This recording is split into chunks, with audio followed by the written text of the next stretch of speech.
Hello again to all of you. Welcome to this roundtable called How to Develop a Large-Scale Solar Thermal System to Decarbonize Housing and Industry in France. So, a question for several million euros. So, the objectives launched by the state are huge, and the solar production is 1.3 terawatt per hours in the metropole per year. Sorry, the objective is 6 terawatts in 2030. That's tomorrow, virtually. In terms of the scale of development, I hope the projects are up and ready. 10 terawatts per hour, that's 10 times more in 2030. Or if we project that 10 years ahead. So both individually or collectively, what we have already will not be sufficient. Two figures to convince you better: 100,000 square meters of thermal capture sensors in France, 1,000,000 square meters, which is what we need in the future. Per year to reach our greater objectives. So this scale change can only be done with the help of the large-scale thermal systems and together with industry. So there's a lack of visibility in France, and we're going to help to improve the visibility today. But over the last 3 years, in terms of the wider public, there are new actors who are emerging. It's a segment which is supported by the Economic Development Agency in partnership with the local authorities, and also notably with the regions. So I suggest two sequences. The first one could be called Where Are We Today, with a snapshot of the situation. I'm going to ask Bénédicte Janton to come up. Bénédicte is Assistant Director of the Renewable Energy Bioeconomy within the ADEME agency. Hello. It's working. Okay, everything's working.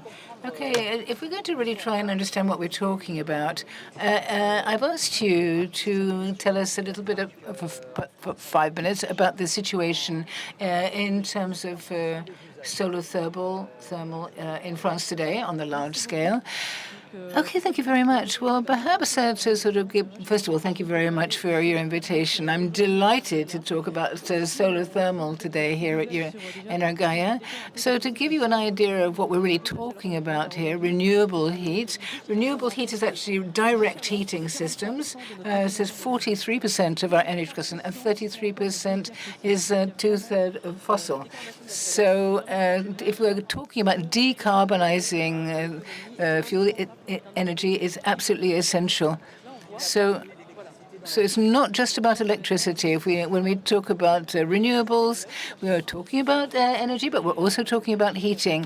If we look at the latest breakdown here in biomass, this has a major part, but there's a very diversified mix where you can see the diversity of heat sources, and we have to look at all these different levers if we want to reach the levels of solar thermal today, which is 1.3 terawatts per hour, and we're going to have to. It's a bit difficult to make out on the graph here. It's a little orange slice here, which, yes, it's a very low figure. So the aim, as you said, was to have 10 terawatts in 2030. So if we look at the technologies and usages, we have various types of sensors. We have or sensor systems without. We have one version which is for hot water, so swimming pools, etc., and then we have with glass panels. So this is particularly popular in the south of France, and captors with solid tubes, which you can see here at the bottom left. And so this is goes a bit higher, up to 120 degrees. For urban heating, this is useful, and for industry that operates at this level. So we're looking at simple illustrations here, but we're looking at domestic scales here on the left, and a semi-collective at the beginning of industry on the right. And there are other scales that we can work on. So I really simplified things. And then there's a concentration solar capture as well, which is working at 500 degrees. This would be for industrial needs at very high temperature.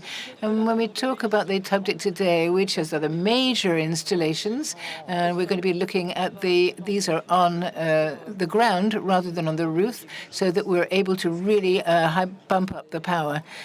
So the major systems would be what? These would be farms, for example. When we're looking at 1,000 square meters, for instance. So these are big farms, although they do exist on a smaller scale. So the classic solar thermal system is about 15 square meters, which is quite heavy. So perhaps you can perhaps talk about that in a few minutes. I don't have the figures here with me, so it's not going to be the kind of thing that you could put on the roof. So just to remind you of the other aspects, this is a low-tech, simple system. It's sustainable. It can go on for over 30 years. A thermal solar panel stores energy in an easy way, and it's got a lot going for it, and it allows a certain variability as well. And there's a high level of acceptability as well. We don't have rare material or whatever. It's very recyclable. And the major installations are a kind of driver to develop the sector in general, which makes it possible to reach our objectives. And there's a positive commercial balance, which wasn't the case earlier. People don't necessarily know that. As in export. So we're 55 million euros in 2022. So I'll let you, maybe Richard Loyen can add information to this. We have several factories set up in France. Weissmann would be one of them. They're not all French, but there are a lot on the French territory. So this involves a lot of jobs, 2,600 to 3,000 jobs in France in the sector.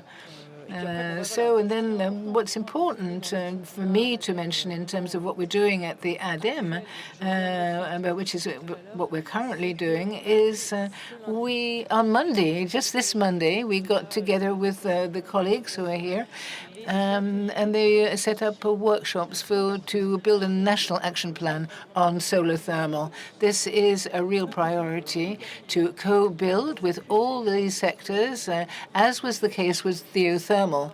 And so the idea was to have a strategy and then have an operational implementation with keys to accelerate. So the objectives really, we want to make sure that we're able to reach our targets, and we will, thanks to this plan. This is the aim of the plan. I can talk a little bit more about it later, but we're very highly invested in this. With this committed to animate the building of this plan. And it's written in the documents as well, and it has been. This will accelerate things, no doubt. So now I suggest we continue with Hugues Defrelier and Richard Loyen to extend the discussion of this round table. So Hugues Defrelier is the head of the Nuit company, which develops and exploits and operates these big solar thermal installations.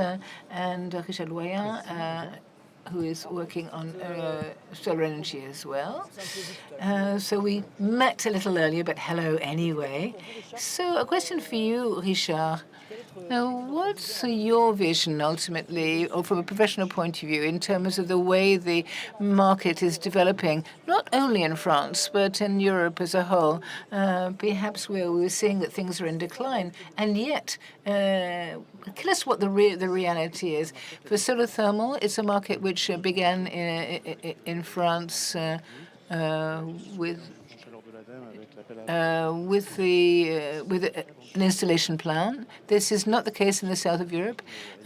Solar thermic was set up in Italy, for the first one, and this is it began in Denmark initially, where they have district heating systems which are well managed, and they have interseasonal approaches. They combine several different solar thermal techniques so they can store heat in the summer and use heating pumps in the winter for fatal heat.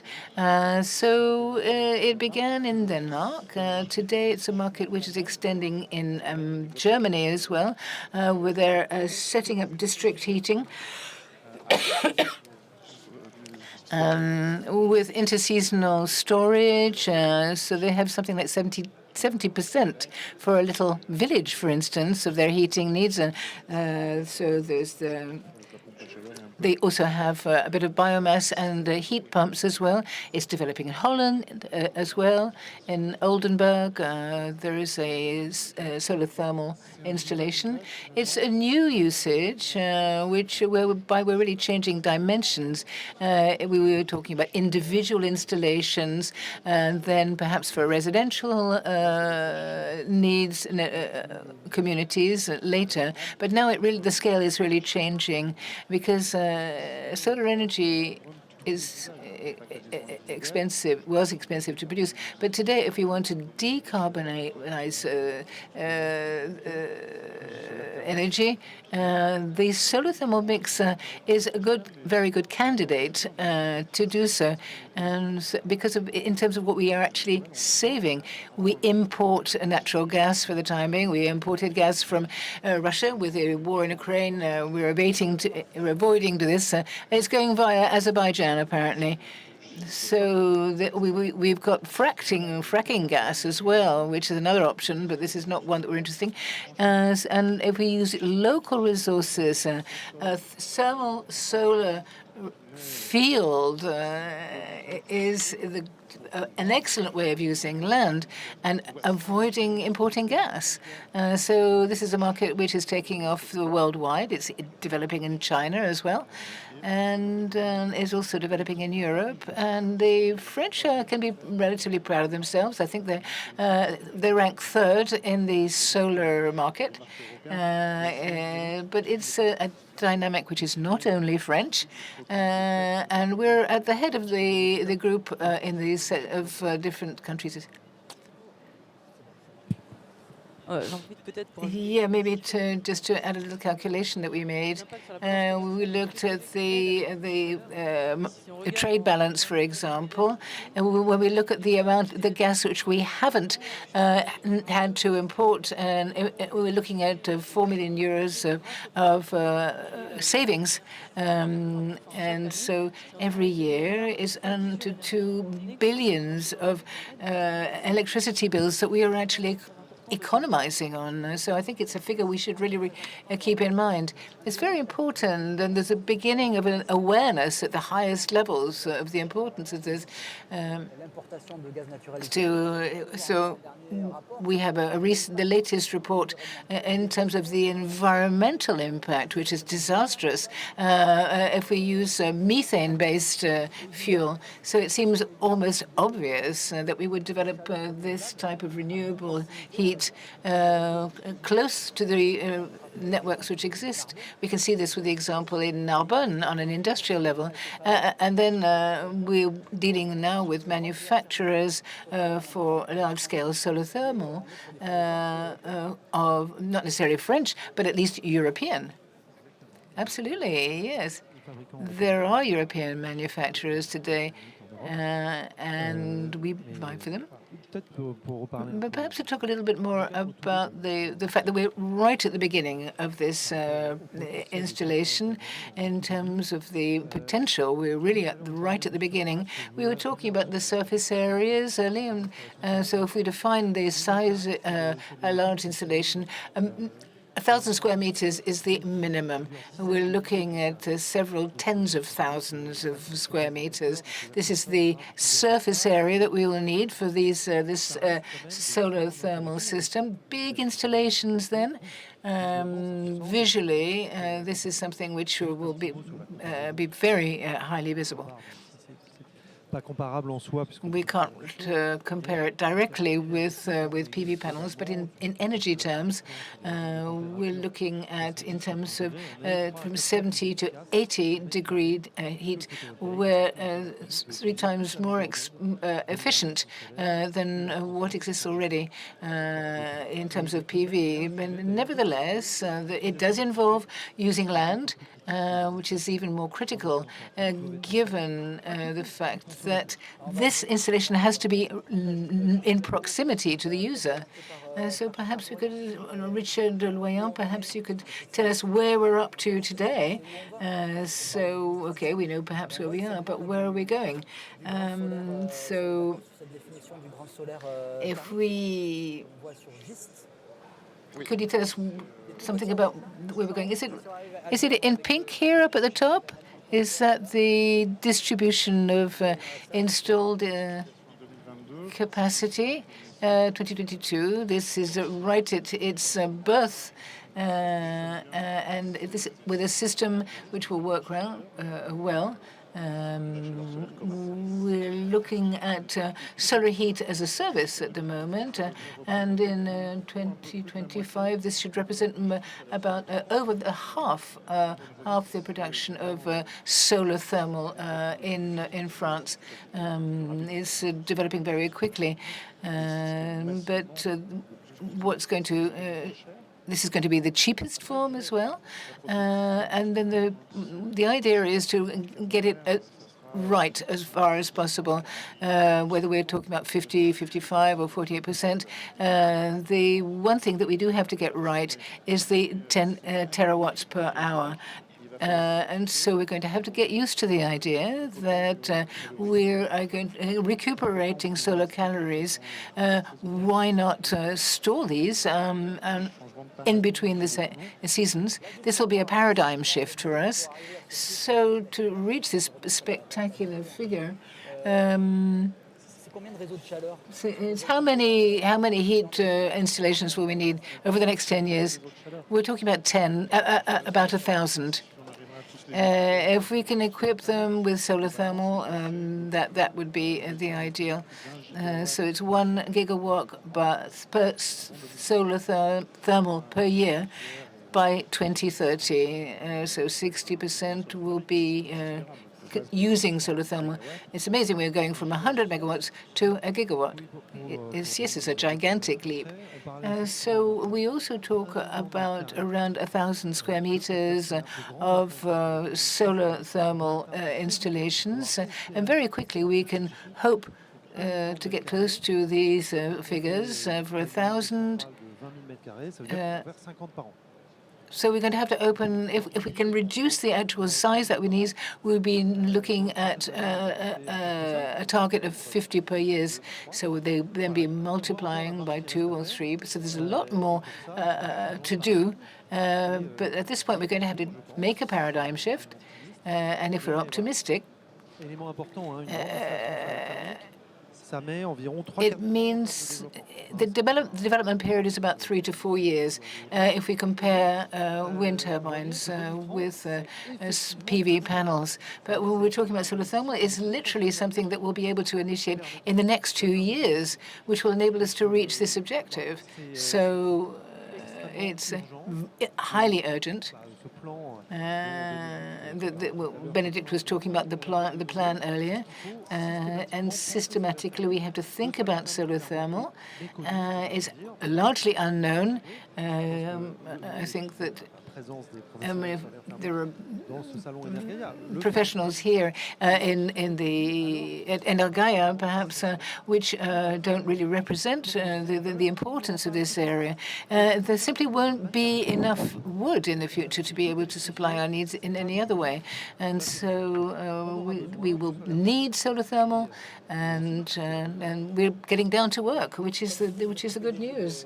You are the co-founder of Nuit, based in Bordeaux, and you come from the PV sector. There are perhaps people from the PV sector here. What's made the decision to take this turn and make this shift?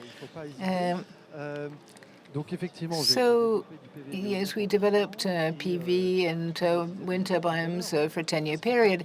And as my colleagues were saying, we're talking about 50%. 50% of the needs are solar between heating and of the energy bill. 50% relates to heat rather than actually electricity.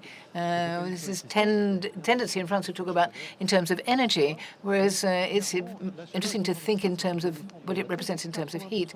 And we're talking about 80% of imported gas is for heating purposes. So our subject today, or one of the main subjects, is transport, obviously, as well, but is to decarbonate heat.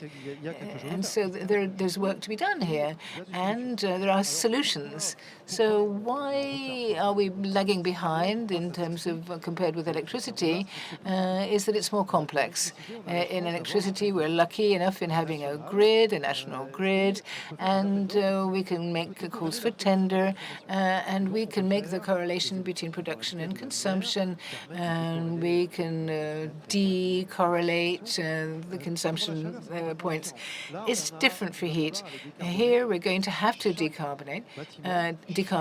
Each building, each city, each industry is on a case-by-case basis, which is logical, because when we're talking about the diffuse uses is going to involve plating pipes, for example, in the right places. It's not going to be like a sort of plug-and-play solution, which we found in PV. Hence the complexity, hence the need to develop a sector. So we're recruiting developers, engineers, people who are interested in heating pipes at a slightly more complex level than is the case for electricity. We're going to be talking in a few minutes about district heating in Narbonne. So if we could come back to the image here again. This is a recent installation, I think, isn't it? Installed by Nuit, Laptalis. So we're near Verdun, in the north of France here. And so why produce heat in the north of France? Well, we were talking about Denmark. It works perfectly well. We produce in a very effective way. This is the biggest installation of solar thermal in France, 12 megawatts.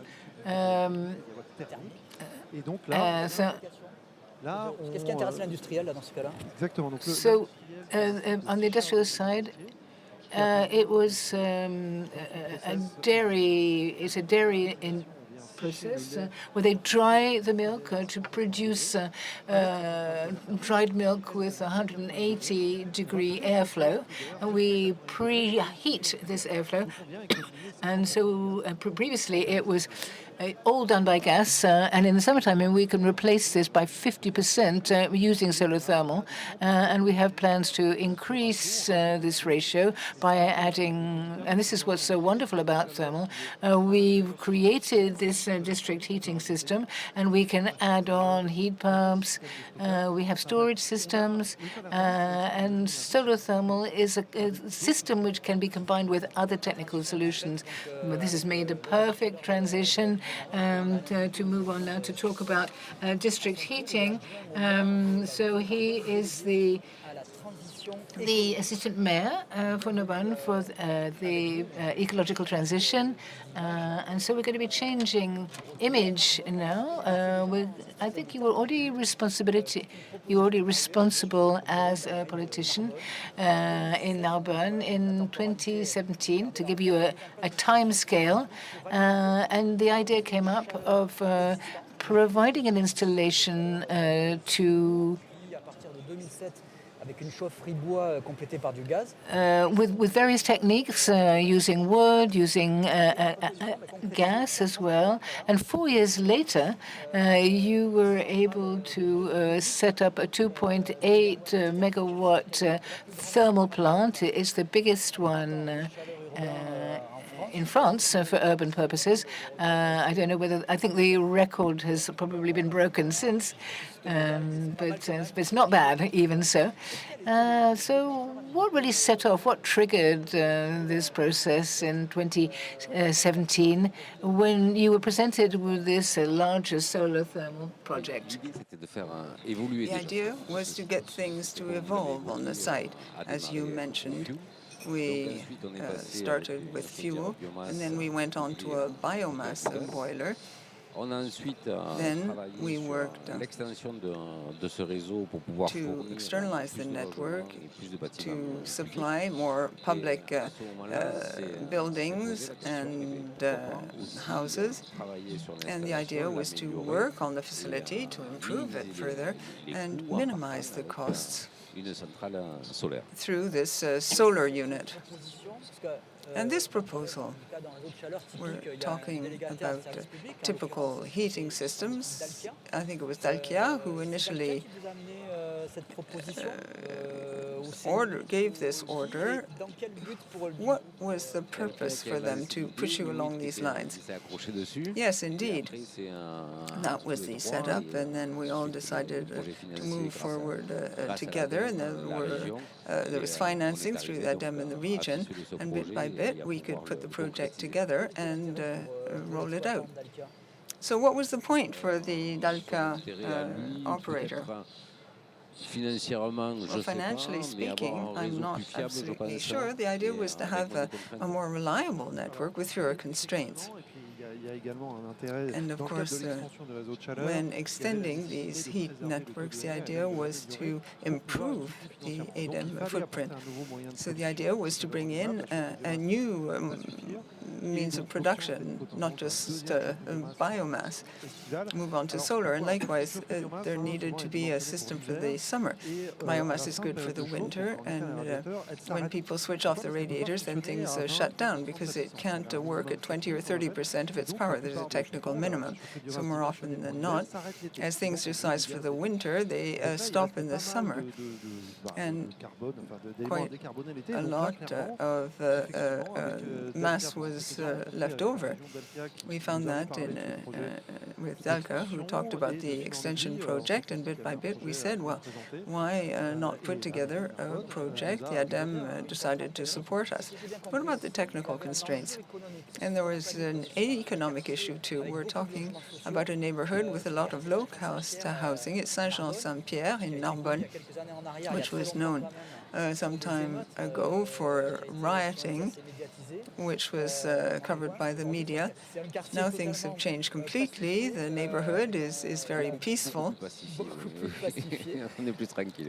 Yes, it is much calmer.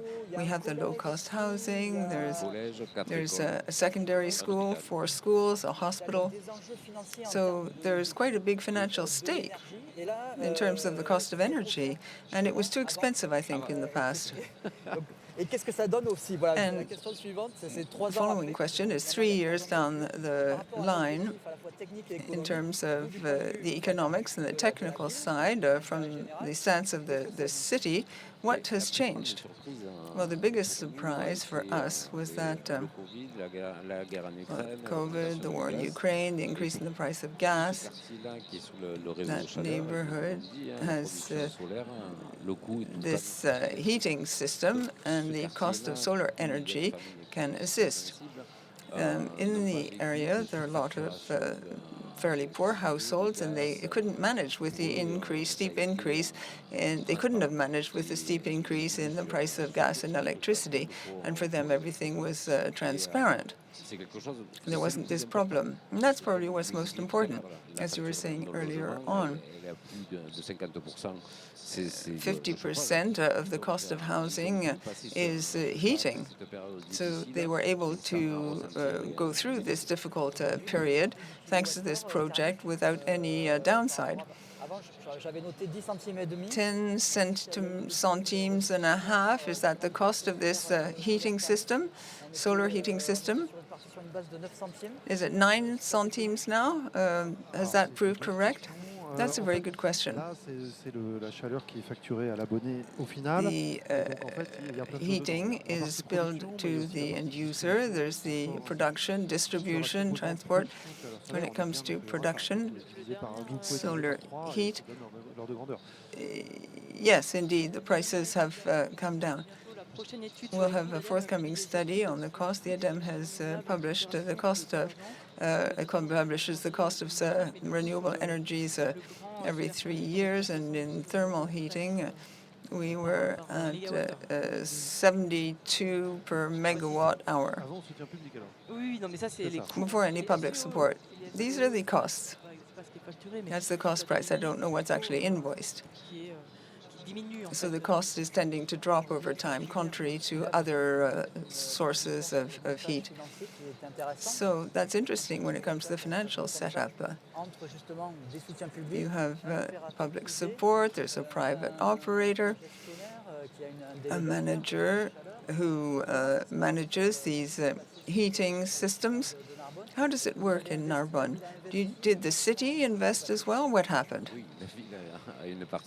Yes, indeed, we did participate. We have a stake because it's designed for the city.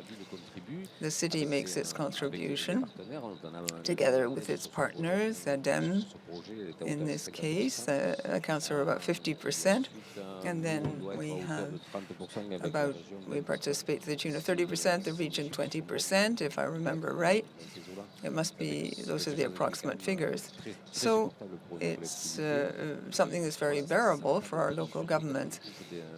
And it's priceless, of course, when dealing with this kind of service. It's a question of people's well-being and living happily together. These are neighborhoods which don't have any concern with their heating. Even as a local government, we need long-term visibility. And look at the costs. We have no surprises here. The prices remain stable over several years, and that's extremely worthwhile for us. It's appreciable. You work on the design, you provide technical input. Help me to understand the setup.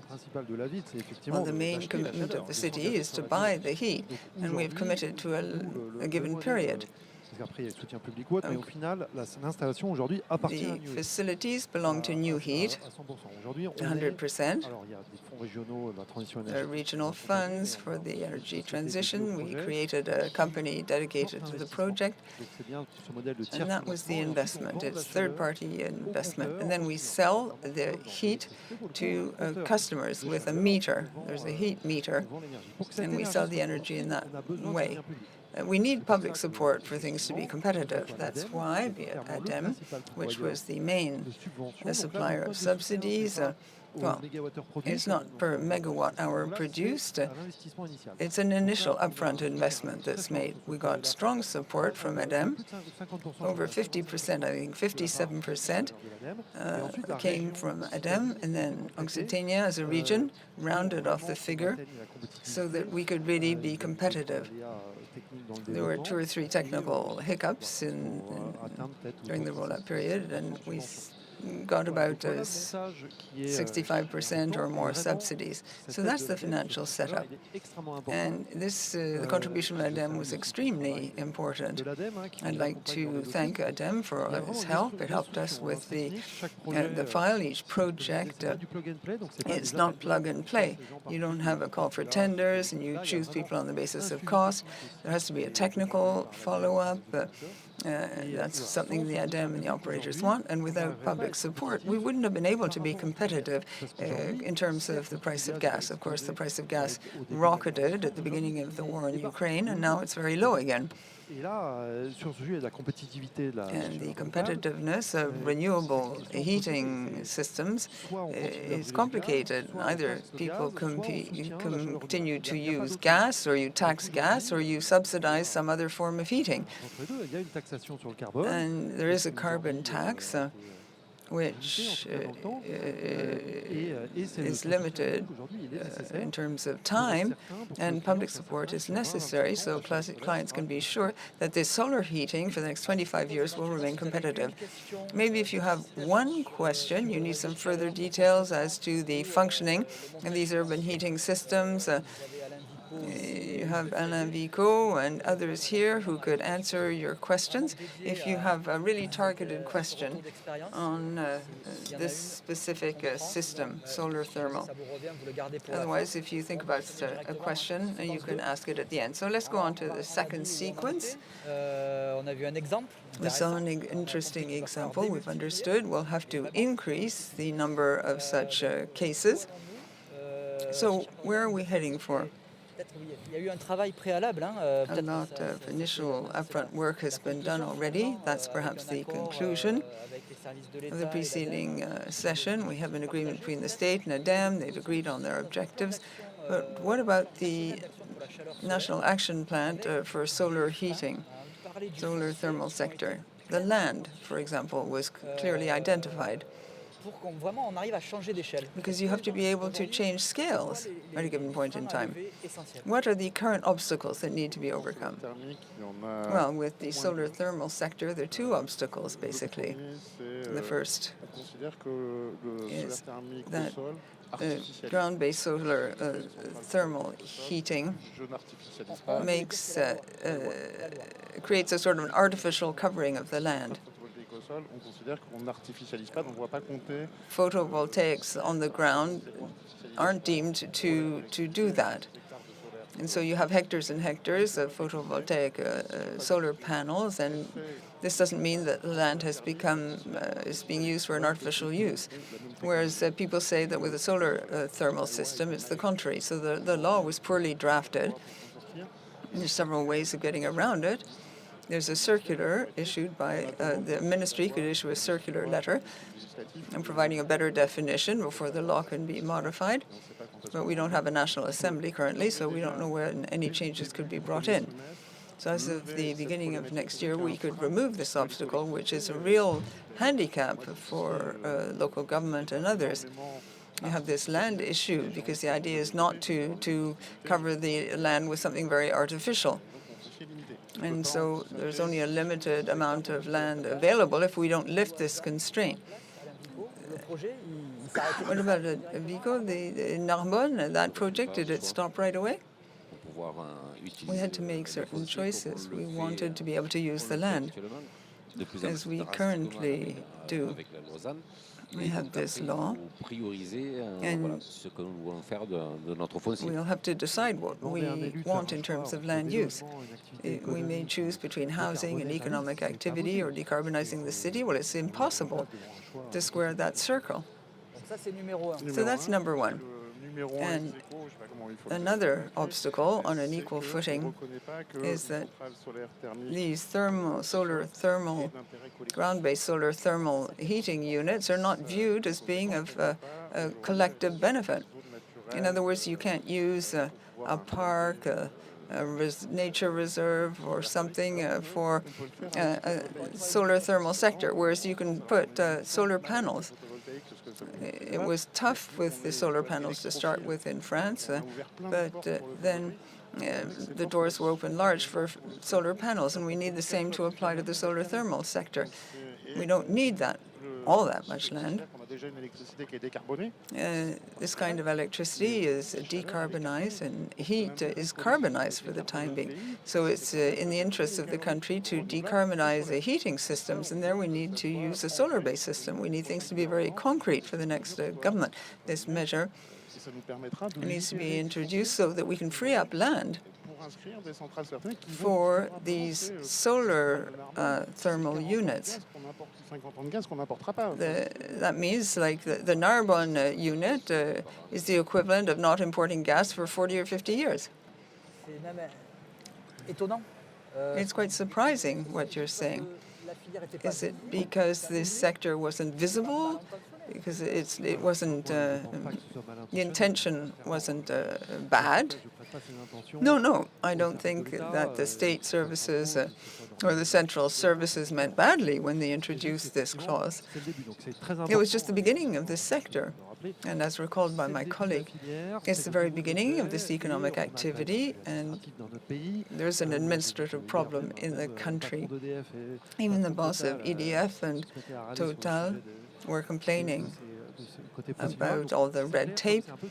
And as this is a new sector, obviously we have to adapt so that we can move forward. And then I think there's another issue too, which is of paramount importance. We've started to work on it.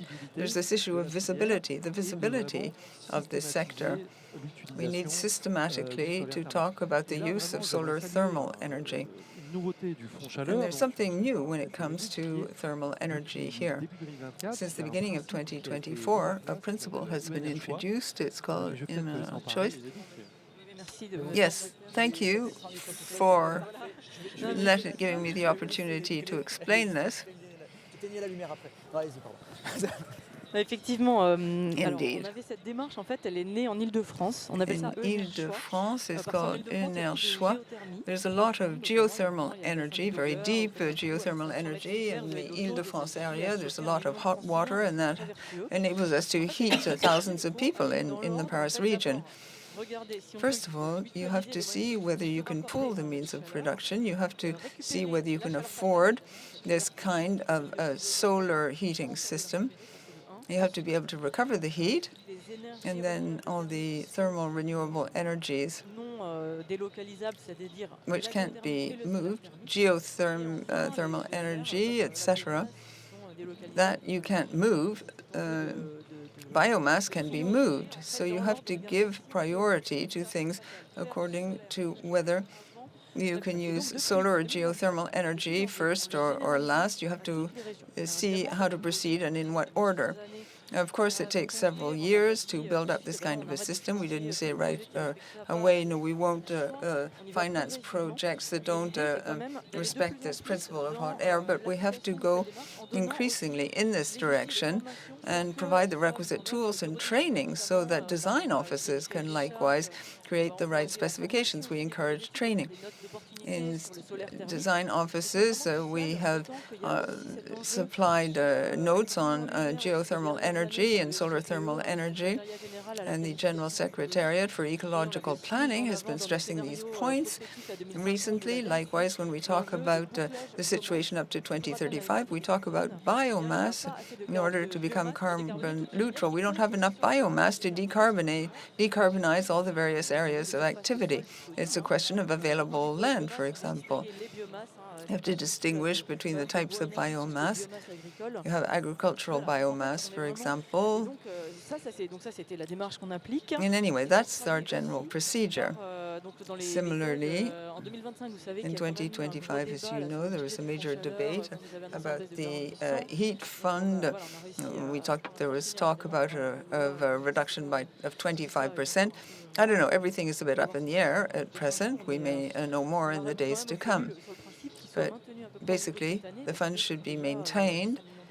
800,000 euros is the current amount. We need that kind of visibility.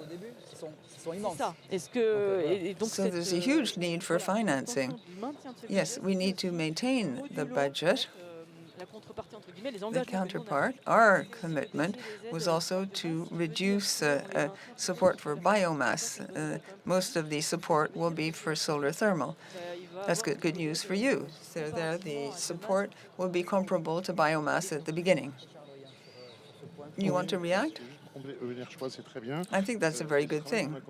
The work we began with ADEME on Monday, which will continue in the beginning of next year, will consist in trying to define a framework for storage. It's important. Electricity is difficult to store. You have batteries, of course. With solar thermal, we can only do low-tech storage. It's low-tech, and it will last for decades. We can store solar thermal energy in many different ways. And it's interseasonal. That really works.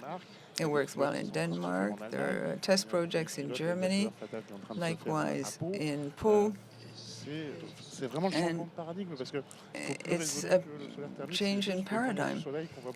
It's not only when you have sun that you can make heat. We massively produce heat. We can store it over the summer when there's so much sun, and then in the spring we can recover this stored heat. There isn't no major loss. We might give an example. Near Bordeaux, there's a whole area with 67 homes, which has solar thermal heating. The buildings are well insulated. There is a biostorage, and they'll reach the maximum storage in a couple of years, and it really works extremely well.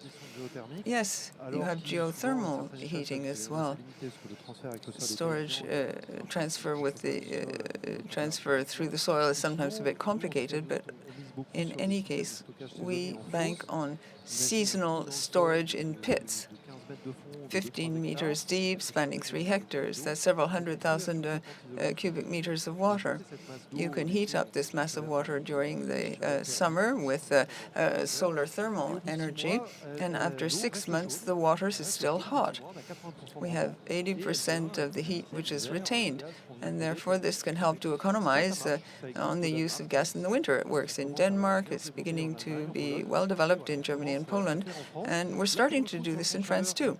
When it comes to a heat sink, there have been no calls for tenders explicitly in this area with you to financing this type of facility. In any case, I'd like to talk about this change in paradigm. For me, this holds out a lot of hope. I'll give you a specific example. We have some local governments, some industries, which had a biomass project. And then they decided to see whether there were other solutions to it. And they realized that there was solar thermal energy. So it's a major change in paradigm. Of course, currently design offices say, yes, geothermal energy, that's expensive, it doesn't work. What about the land? These are all preconceived ideas. Therefore, I think we'll really have to change our way of thinking and look at land use.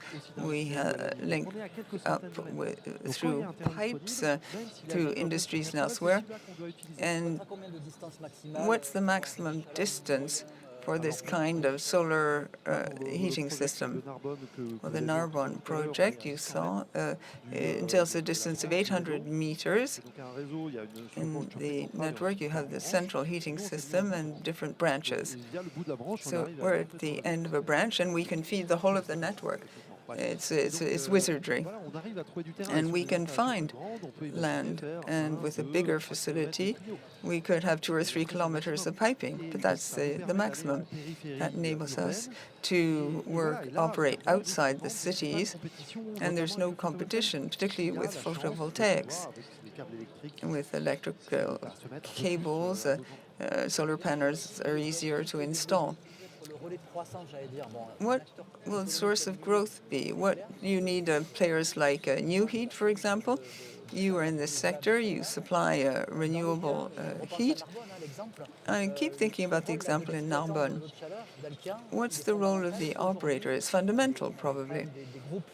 There are powerful groups like Cofedi, EnerGaïa, and others. They're the best known amongst this bunch. Are they in support of solar thermal energy? Or do you really have to reach out and persuade them? I'd like to say that we're already working with them. Things work well. They're keenly interested. As you said, these are big companies. They like to innovate and find new solutions. It's quite a challenge for them. In any event, I'm very happy to work with these companies. They're very happy to work with us as well. They are the ones today who operate 80 or 90% of these heating systems, these heating networks in France. So they have to be persuaded, and others are joining them. We work a lot with EnerGaïa and other companies, and they're all interested. We work well within the Club for Renewable Heat. And we don't only talk about solar thermal, they support all these forms of energy. Decarbonization will involve an energy mix, which is as low carbon as possible. And why not use solar-based systems? There's a project in the Bar, which is the biggest military base in Europe. They play around with their tanks. It's like a mini city.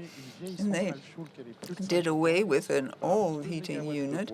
And they have 2 megawatts of wood, 2 megawatts thermal, and seasonal storage. They approved the heating network. They insulated the buildings better.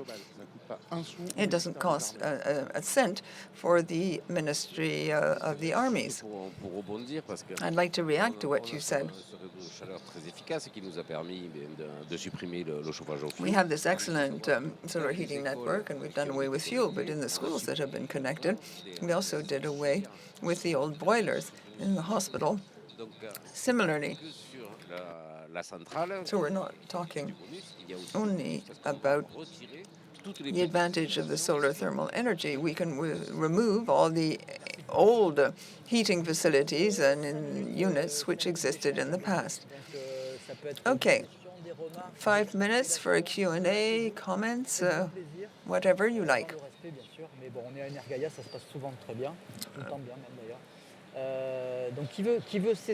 Who would like to get the ball rolling?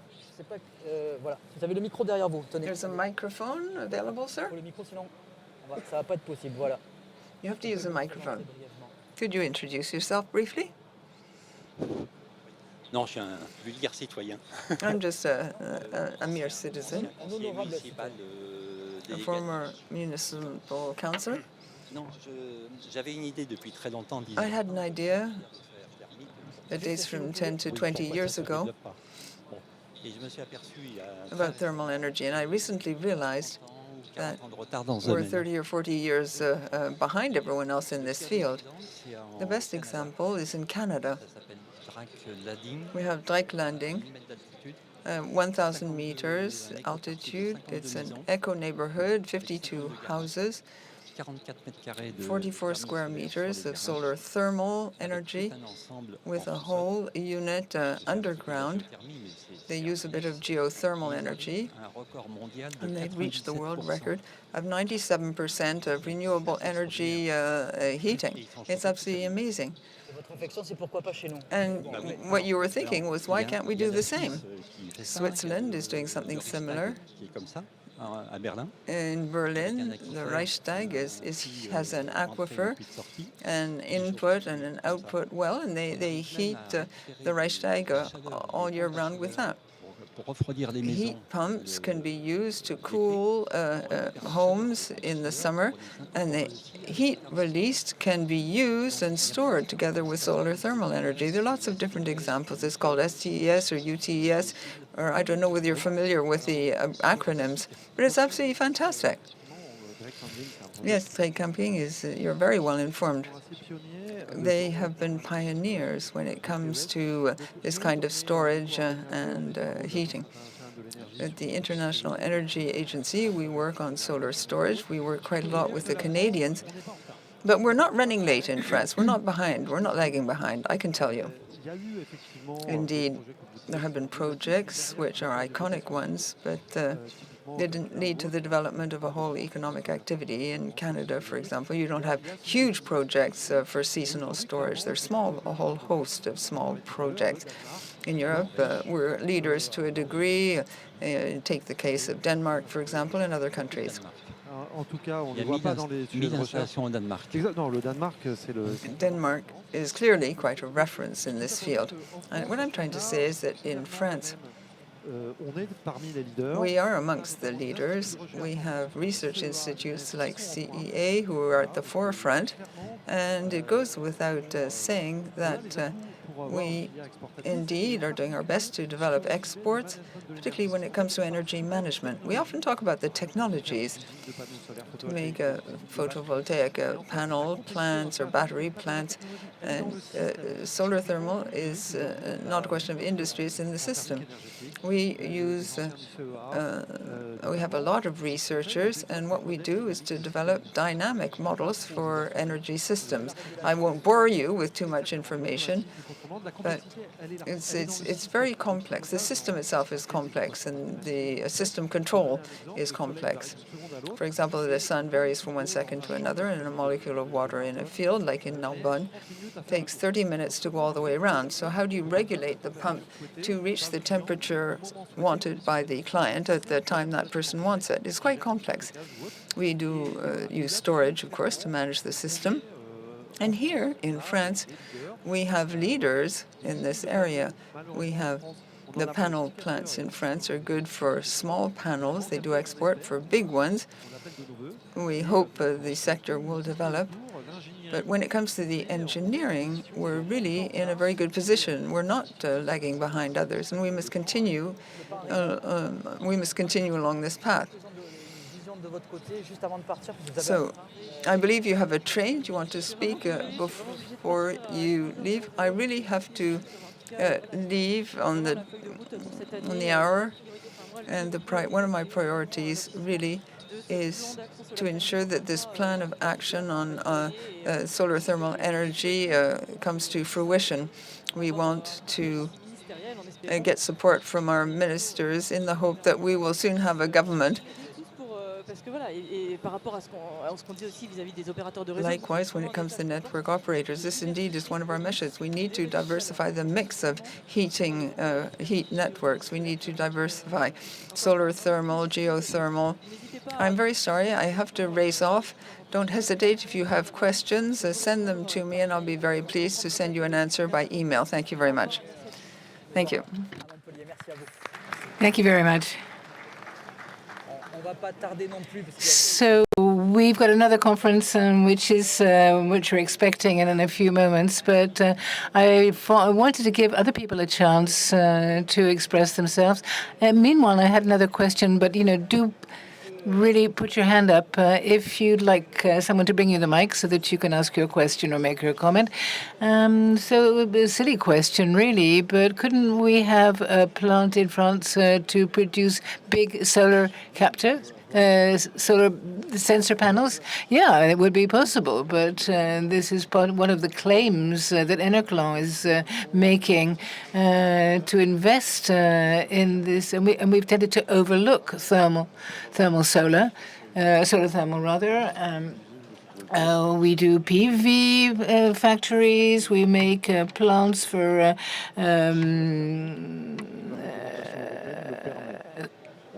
turbines, etc., but we tend to be left out.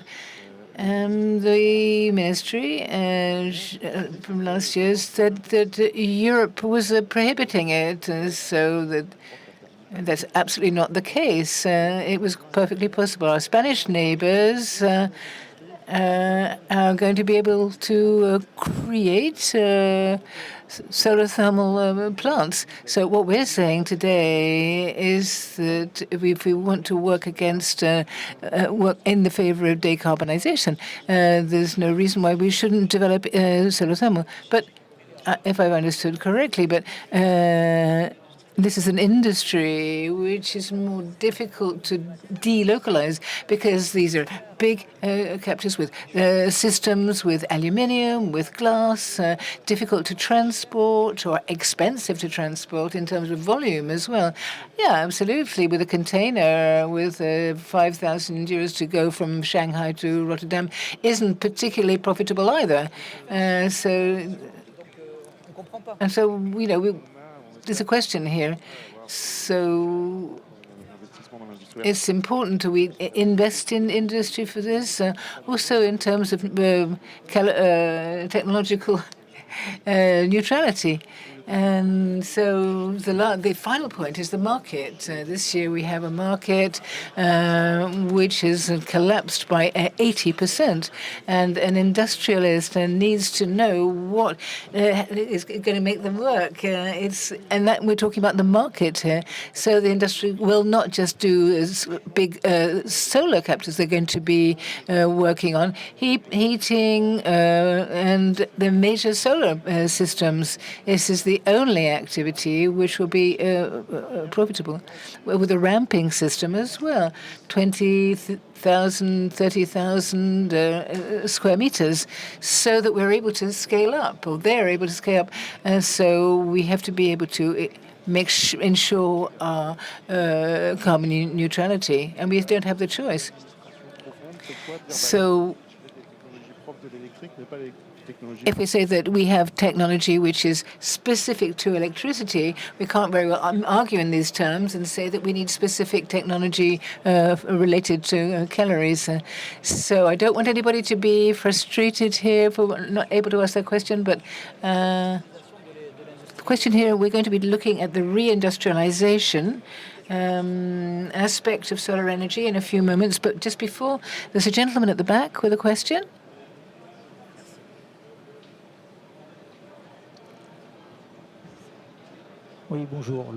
Hello, Jean Chez. I'm working in a design office. I've done quite a few solar thermal installations in homes and in industry.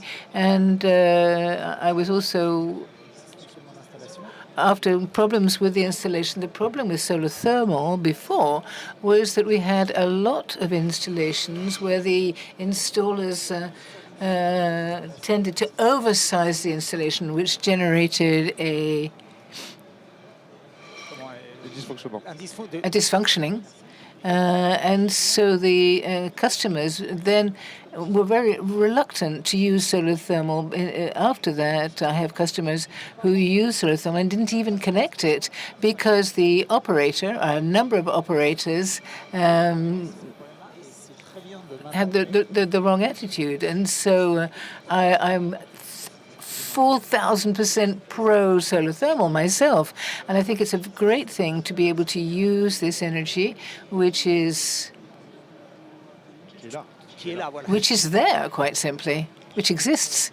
Yes, I'll just answer I can't answer for the small installations, but for the bigger installations, it's obvious that the developer is going to be motivated by the finance side, and for our point, we're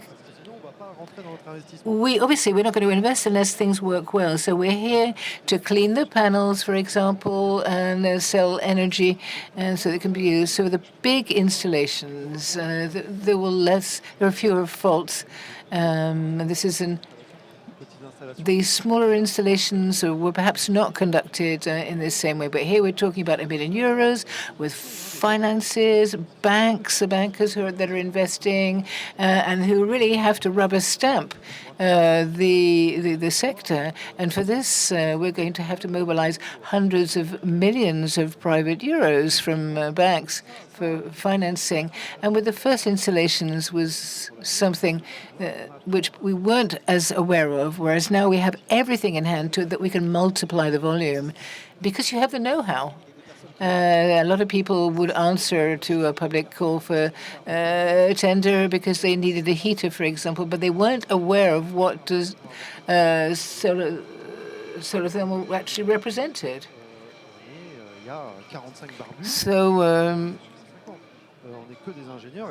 So this is a technical area. We're dealing with processes which are complex, and we don't necessarily have the competences outside the purely engineering side to obtain the land, for example, and the other authorizations. In France today, unfortunately, 50 project developers like Nuit exist only, and we really hope that other people will be starting up slowly and looking at new technologies, but this will surely happen, and we have the technical know-how, and we have to possess it to be able to move forward. Yes, there are quite a lot of women in the room here, which is of interest. So if Nuit is still interested in increasing the number of women in their company, now's the time. We've got 25% of our employees who are women. So what the gentleman was saying just here, Richard, does this, the bad practices of the past for individual water heaters, for example, will they cast a shadow over your activities? Individual heaters, on the whole, worked well because it was a project that was put in, an industrial product was put in by professional installators.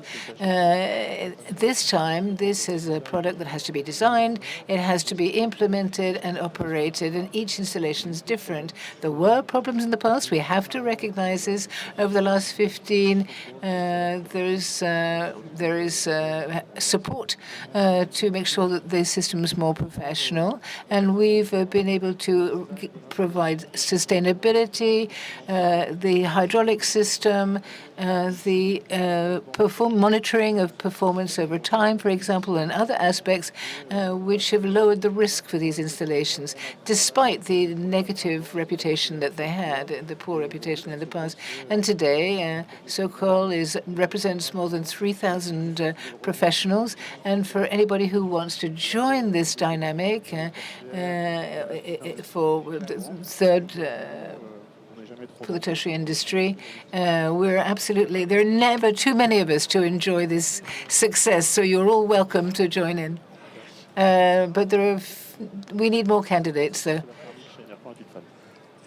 Yes, and we have women in responsible positions in our company. This is true. It could very well be continued. Thank you very much. Enjoy the EnerGaïa.